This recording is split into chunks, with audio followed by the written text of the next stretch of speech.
بسم الله الرحمن الرحيم halkani waa sahan academy hoyga barashada aqoonta iyo xirfadaha waxaynu halkan ka bilaabaynaa course cusub aynu ku baranayno maadada chemistry-ga gaar ahaan fasalka form 1 lesson 1 oo markaasi cashirka koowaadna waxaynu ku baran doonaa waa science and its branches waa cilmiga iyo sidoo kale faracyada uu leeyahay ayaan cashirkan koowaad uga hadli doonaa waxaan filaa inta aynu ku guda jirno course-kan aynu ku baranayno chemistry-ga gaar ahaan fasalka form 1 in wax badan laga fahmi doono haddii markaasi lala kulmo wax caqabada ahne waad nala soo xiriiri kartaa ama waxaad nagala soo xiriiri kartaa adigoo nagala soo hadlaya WhatsApp Telegram ama email ay noo soo diri kartaa adigoo fariintaada cinwaan uga dhigayo qaybtaad rabto inaad su'aal laga weydiiso sidoo kale waxaan filaa in markaasi la raadin doono waxyaabo badan oo marka ku saabsan chemistry-ga guud ahaan ama science-ka waxyaabaha basics-ka ah ama cilmiga guud ahaanba in wax badan la raadin doonana waan rajaynaa waayo dhabaha kaliyaad ku guuleysan karto ama aad qof kale kaga horumari karta waxay tahay inaad wax badan raadiso wax badan aad akhriso kullama wax badan aad sii raadiso wax badan aad akhrisana waxa ku kordhayo yani grade-kaaga wuxuu noqonaa mid markaasi koritaan sameynaa iyo noqona maskaxdu waxay ku kortaa in badan in wax la akhriyo wax la raadiyo oo research in la sameeyo ama laakiin jirka wuxuu ku koraa in cunto la qaato iyo qaabkaas ayuu ku koraa soo marka in development la sameeyo oo horumar maskaxeed in la sameeyo waxa saldhig u ah ama base u ah ama sal u ah in wax badan la akhriyo marka in badan waan xoojiyaa in wax badan la akhriyo inta course-kan uu socdana waxa markaasi idin la socodsiin doono anigoo ah macallin Saciid Yuusuf Maxamed aan gudaha u gal marka course waa chemistry form 1 gaar ahaan lesson 1 oo markaasi cashirka koowaadna waxaynu ku baran doonaa waa science and its branches waa cilmiga iyo sidoo kale faracyada uu leeyahay marka hore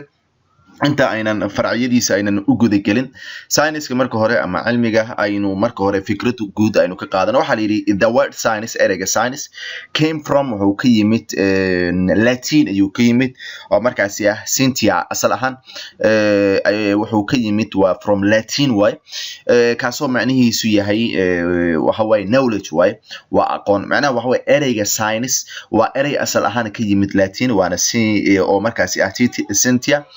macnihiisana waxa waaye waa knowledge waaye waa aqoon waa science waa aqoon waaye waa cilmi waaye marka waa ereygaas marka knowledge iyo sidoo kale science maxay ku kala duwan yihiin knowledge waa Latin Ingiriiskeeda wuxuu ama science waa Latin Ingiriiskeeda wuxuu noqonaa knowledge definition-keeda waa kana marka science marka aynu qeexayno oo waxa waaye asalka ama qaybta hore waxay ahayd asal ahaan meesha uu ka yimid Latin inuu yahay ereyga Latin-kana scientia inuu yahay macna ahaan Ingiriisi ahaana wuxuu noqonaa knowledge ama laakiin definition-kiisa waa kana fiiri science marka aynu qeexayno is the study waa barashada of nature yani waxa waaye dabiiciyada ama kownkan nature ahaan in markaas loo barto and behavior iyo dabeecadaha of physical universe kownkan waxyaabaha ka muuqdo dabeecadaha ay leeyihiin sidoo kale in markaas la barto kownkan laftirkiisa waxyaabaha laga helo iyo astaamaha ama dabeecadaha iyaga ay leeyihiin in lala barto based on iyadoo sal looga dhigayo maxay scientific method hab markaas cilmiyeed iyadoo markaas sal looga dhigayo waxa la yiri the knowledge aqoonta of science ee cilmiga laga helo has been developed waxay markaas ku horumartay by the application iyadoo marka la sameeyay scientific method hanaan cilmiyeed marka la sameeyay in badan waxa horumaray aqoonta laga helayo cilmiga waxay noqotay mid markaas marba si horumaraysa noqotay branches of science waa faracyada science-ka ama cilmiga uu leeyahay waxa la yiri there are waxa jira three major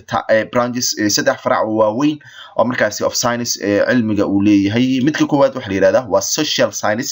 waxa la yiraahdaa cilmiga bulshada ayaa la yiraahdaa isaga waxa la yiri focuses primarily is asasi ahaan markaan fiirino inta badan wuxuu diiradda saaraa the study barashada people dadka culture dhaqanka societies bulshooyinka ayuu inta badan diiradda saaraa social science yani cilmiga diiradda saara dadka dhaqankoodii iyo sidoo kale bulshooyin badan cilmiga diiradda saara waxa loo yaqaanaa social science ayaa marka loo yaqaanaa ee saddexda farac ee science-ka ka tirsan markaas kamid ah for example tusaalan geography cilmiga geographiga history cilmiga taariikhda politics cilmiga siyaasadda psychology cilmiga markaas maskaxda iyo la xiriira ama mentalka maanka ila xiriira economics iyo dhaqaalaha dhammaantoodii waxay ayagu la xiriiraan waa society culture iyo people ila xiriiraan sida daraadeed marka waxa lagu tiriyaa waa social science ee marka lagu tiriyaa nooc labaad science waxa la yiraahdaa waa formal science way yani cilmi toos ah way isaga concerned with wuxuu diirada saaraa normal systems ama formal systems hanaanka tooska ayuu markaasi diirada saaraa shay walibo yani si formal ah loogu shaqeynaa sidaas waxa kamid ah mathematics ayaa kamid ah xisaabaadka and logic iyo sidoo kale maangalka waxyaabaha markaas la xiriira isaga wuxuu u gargaara ama uu la shaqeeya maxay by natural science cilmiga dabiiciga by providing isagoo siinaya the knowledge aqoon ayuu markaas siiya waxa loo yaqaan natural science waxa laga hadlayo maxay was formal science way farac saddexaad oo ka tirsan faracyada cilmiga waxa la yiraahdaa natural science waa cilmiga dabiiciga ah waxa la yiraahdaa is the science waa cilmiga of physiological world yani waxa way adduunyadan physiology ahaan duleedkeeda in la fiiriyo yani duleedkeeda waxa markaas ku jiray in la barto yani koonkan worldkan marka aynu fiirino ama worldigan ama adduunyadan marka aynu fiirino waxa waaye waxyaabaha physical ahaan ee ku jira in la barto ayaa markaas waxa lagu magacaabaa social ama natural science is the branch waa faraca which are going to focus on kaaso inaga aynu diirada saari doono waa natural science waaye ilan chemistry-ga wuxuu diirada saaraa natural science way marka waxa la yiri natural science isagana wuxuu leeyahay branches iyo leeyahay branches of natural science waa faracyada natural science waxa la yiri natural science isaga is subdivided into waxa loo qeybiyaa ilaa iyo saddex qaybood life science oo markaas cilmiga nolosha it is the science waa cilmiga of living organisms ee liidada cilmiga noolayaasha diirada saara ayaa waxa la yiraahdaa life science is subdivided isaga waxa hoos yimaada maxay into biology and ecology waxa waa cilmiga deegaanka iyo cilmiga biology-ga waxay hoos yimaadaan waxa loo yaqaan life science natural science-ka faracyada uu kala qaybsamo sidoo kale waxa kamid ah earth science oo sidoo kale loo yaqaan space science waa la yiraahdaa ama cilmiga dhulka ama cilmiga hawada ama si guud ahaan waa la isku qabtaa so waxa la yiraahdaa the science waa cilmiga of the earth ee dhulka ee marka la yiraahdaa it is atmosphere hawada ku hareeraysan and space iyo markaasi hawada markaasi laga helo dhulka ku hareeraysan in la barto waa earth science way is subdivided waxa markaasi hoos yimaada geography meteorology iyo astronomy waa barashada hawada barashada xidigaha sidoo kale barashada dhulka iyo waxyaabaha ku jira marka geography-ga sometimes waxa la hoosgeeyaa social science marka faracyada cilmiga natural science kala qaybinayna earth science ayaa markaasi hoosgeeyaa markaan waxa way bulsho kama hadlayo dhulka iyo markaas inta badan ka hadlaa way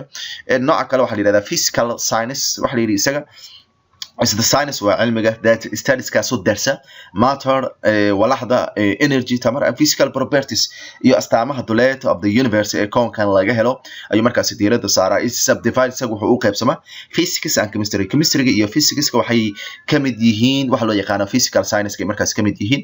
branches of science marka aynu u fiirino as figure ahaan science oo cilmiga ah isaga waxa loo qeybiyaa saddex qaybood ayaa marka loo qeybiyaa qaybta koowaad waxa la yiraahdaa formal science waa cilmi toos ah way qaybta labaad waxa social science oo cilmiga bulshada la xiriira qayb saddexaad waxa la yiraahdaa natural science oo markaasi cilmiga naturalka ama dabiiciga la xiriira natural science isagana waa la qeybiyaa oo waxa loo qeybiyaa saddex qaybood ee marka loo qeybiyaa qaybta koowaad waxa la yiraahdaa physical science ee la yiraahdaa yani mid markaasi muuqdo way qaybta labaad waxa la yiraahdaa life science halka qaybta markaasi saddexaad la yiraahdo earth science ama cilmiga dhulka wuxuu qayb ka yahay waxa loo yaqaan maxay natural science ayuu markaasi qayb ka yahay markana waa exercise oo markaasi ah layliga cashirka layliga koowaad ama weydiinta koowaad waxa la yiri which branch of science that the chemistry belong to farace oo cilmiga ka tirsan ayuu chemistry-ga hoos tagaa so labaad waxa la yiri the word science came from where ereyga science asal ahaan intuu ka yimid su'aal saddexaad waxa la divine waxaad qeexdaa science waxa la yiraahdo science-ka ama cilmiga markaan ka hadlayno haas wuxuu leeyahay three main branches saddex farac waaweyn what are they maxay kala yihiin su'aal shanaad waxa la yiri life science cilmiga nolosha marka laga hadlayo is divided ama is classified waxa loo kala ablaableeyaa into what waxa loo kala ablaableeyaa and give each example waxaad sidoo kale waxa waaye aad ka keentaa waxa loo yaqaan mid waliba tusaale ka keen ayaa markaasi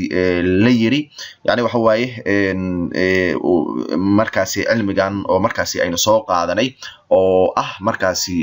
natural science mission waxaynu ula jeednaa oo life science ka waxaynu ula jeednaa natural science way isaga waa saddex ayaa loo kala ablaableeya kala sheeg way waxaan filayaa markaan cashirkan si fiican u fahmay intaynu kusoo gabagabeynayna cashirkan intaynu ku kulmi doonaa cashirka xiga waxaan idinkaga tegaynaa sida nabadiino wasalaamu calaykum waraxmatullaahi wabarakaatuh